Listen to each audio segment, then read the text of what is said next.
Is there truly a difference between A1 and A2 dairy? Yes. And it's turning out to be quite huge. The first one was the confounding.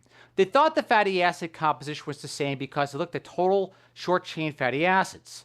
And when they looked at short-chain fatty acids, they combined isobutyrate, which is a putrefying butyric acid, with butyrate, which tends to be very healthy. Then they looked at basically the microbiome spectrum, where generally the A1 tends to be more monoculture, where the A2 tends to give a more broad spectrum. And then the kicker.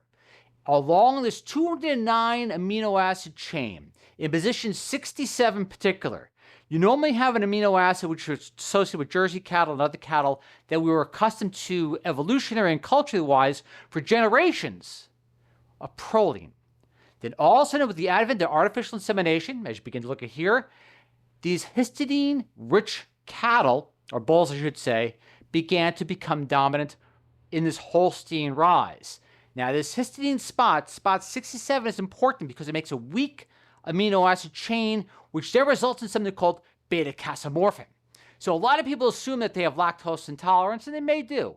But a lot of people may be more sensitive to beta-casein-7 than anything else because the beta-casein-7 slows the digestion down quite substantially, i.e. constipation, by approximately 45%. So look at this chart, the rise of the Holstein. You get an idea. So let's get right into the research as follows. All right, I want to break down first the confounding.